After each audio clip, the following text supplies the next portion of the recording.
Hello, guys. How are you all? I hope you all are fine. In today's video, we will be discussing about IV bolus.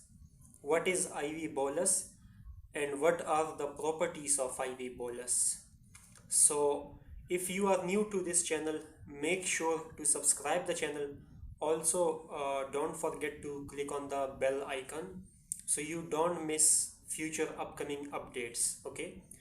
तो दोस्तों, आज हम लोग बात करेंगे ivy bolus के बारे में और आईवी बोलस के प्रॉपर्टीज़ के बारे में। ठीक है, तो टॉपिक जो है वो बहुत ही सिंपल इजी होने वाला है।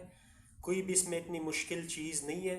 एक ही बार अगर आप ये वीडियो पूरी देखोगे फुल कंसंट्रेशन के साथ एंड तक, तो जो है आपको ये टॉपिक अच्छी तरह से समझ आ जाएगा। ठीक है, तो शुरू करते हैं हमारा आज का टॉपिक, जो कि है आईवी बोलस के बारे में। तो आईवी बोलस सबसे पहले क्या होता है ये आपको पता होना चाहिए। आईवी बोलस बेसिकली ये होता है ना कि जब आप लोग कोई सिरिंज उठाते हो, ठीक है, सिरिंज के ज़रिए जो है आप लोग मेडिकेशन को एडमिनिस्टर करते हो किसी पेशेंट में आईवी के ज़रिए, ठीक है, इंट्रावीनसली या फिर इंट्रामस्कुलरली।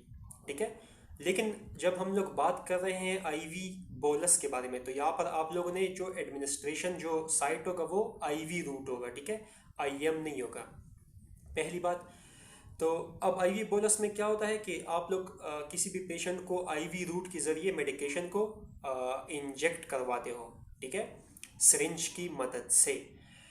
तो इस किस्म की इंजेक्शन या एडमिनिस्ट्रेशन टेक्निक को हम लोग आईवी बोलस कहते हैं, और ये जो है रैपिड एडमिनिस्ट्रेशन होती है। ठीक है, यानी आप लोग जो आईवी रूट के ज़रिए ड्रग को एडमिनिस्टर करोगे ना पेशेंट की वीन में, तो वो जो है डायरेक्टली ब्लड स्ट्रीम में मेडिकेशन जाती है। ठीक है, तो मतलब उसकी फर्स्ट पास मेटाबॉलिज्म नहीं होती, ड्रग जो है वो डायरेक्टली इंजेक्ट हो जाता है कहाँ पे, ब्लड में।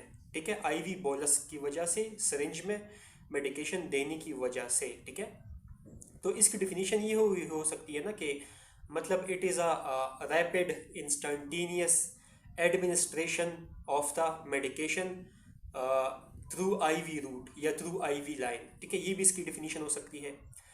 तो इसमें अच्छा, अब इसकी आपको ये तो पता चल गया कि आईवी बोलस किसे कहते हैं। अब हम लोग बात करते हैं कि आईवी बोलस की प्रॉपर्टीज़ कौन कौन से हैं। ठीक है, तो आईवी बोलस की प्रॉपर्टीज़ को वन बाय वन मैं आपको डिस्कस करता हूँ ताकि आपको इजीली समझ आ सके।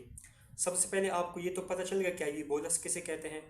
ठीक है, और एक और बात याद रखो कि आईवी बोलस और आईवी इन्फ्यूजन, बोलस और इन्फ्यूजन में फ़र्क होता है।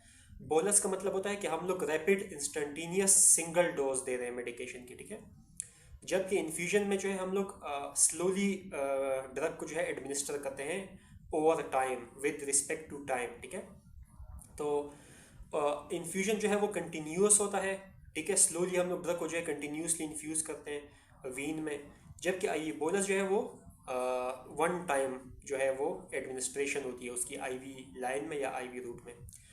अच्छा, तो फ़र्क आपको पता चल गया और आपको आईवी बोलस का भी पता चल गया। अब हम लोग बात करते हैं प्रॉपर्टीज़ के बारे में।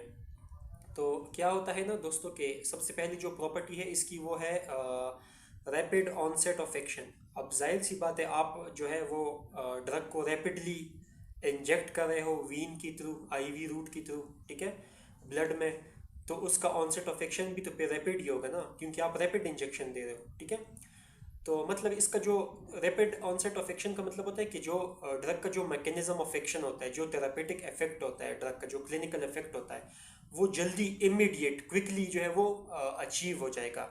जैसे फॉर एग्जांपल अगर आप किसी बंदे को बहुत शदीद पेन हो रहा है, ठीक है, दर्द हो रहा है, तो पेन रिलीफ के लिए हम लोग जो है मोरफिन की इंजेक्शन देते हैं आईवी बोलस के ज़रिए। ठीक है, तो इस तरह से जो है आप इमीडिएट ऑनसेट ऑफ एक्शन को हासिल कर सकते हैं आईवी बोलस एडमिनिस्ट्रेशन की वजह से। ये पहली प्रॉपर्टी हुई। अब हम लोग बात करते हैं सेकंड प्रॉपर्टी के बारे में। तो सेकंड प्रॉपर्टी जो है इसकी वो है कि एडमिनिस्ट्रेशन टेक्निक इसकी किस तरह होगी। एडमिनिस्ट्रेशन टेक्निक इसकी इस तरह होगी कि आपने जो है वो स्पेसिफिक वॉल्यूम ऑफ मेडिकेशन को जो है इंजेक्ट करना होगा आईवी बोलस के ज़रिए, आईवी लाइन में या आईवी रूट के ज़रिए वीनस इंट्रावीनसली। ठीक है, तो ये इसकी जो है दूसरी प्रॉपर्टी है कि एडमिनिस्ट्रेशन टेक्निक इसका ये होगा, ठीक है। तीसरी प्रॉपर्टी है इसकी प्रिसाइज डोजिंग, यानी कि ऐसे जितनी भी हमारे पास मेडिकेशन है जिनकी थेरापेटिक इंडेक्स बहुत जो है वो कम है, लो है, नैरो थेरापेटिक इंडेक्स है, तो वो ज़्यादा ख़तरनाक ड्रग्स होते हैं।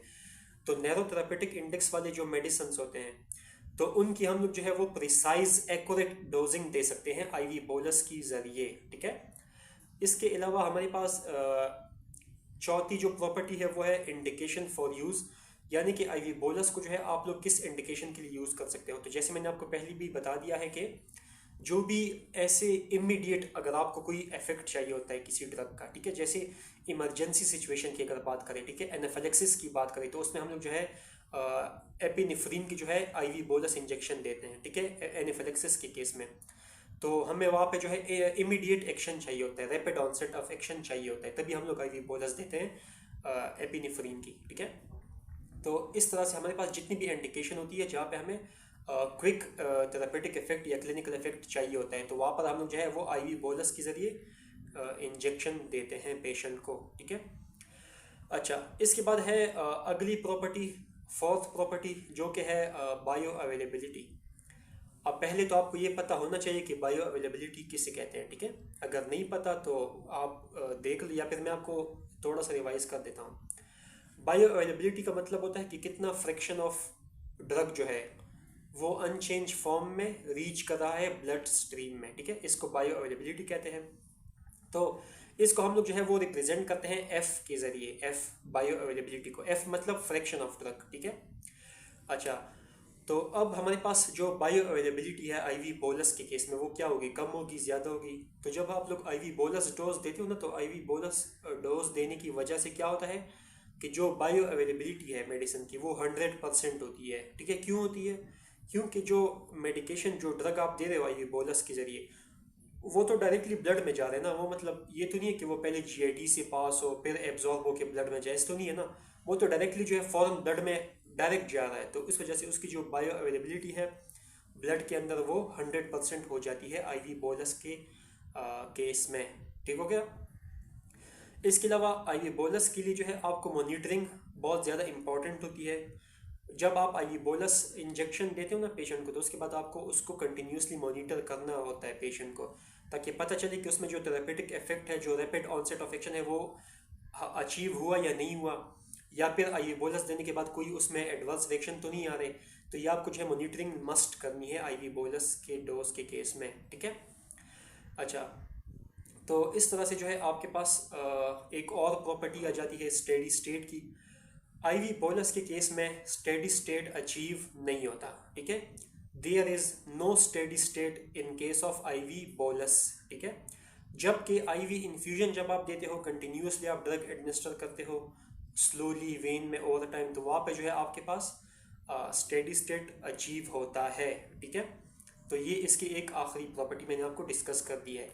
तो आई होप आपको जो है समझ आ गई होगी कि आईवी बोलस किसे कहते हैं और आईवी बोलस के क्या क्या खसूसियात है, क्या क्या कैरेक्टरिस्टिक्स है, प्रॉपर्टीज़ है, ठीक है। तो अगर वीडियो पसंद आई हो तो वीडियो को लाइक करें और दोस्तों के साथ भी शेयर करें। मिलते हैं नेक्स्ट वीडियो में, तब तक के लिए दुआ में याद रखिएगा। अल्लाह हाफिज़।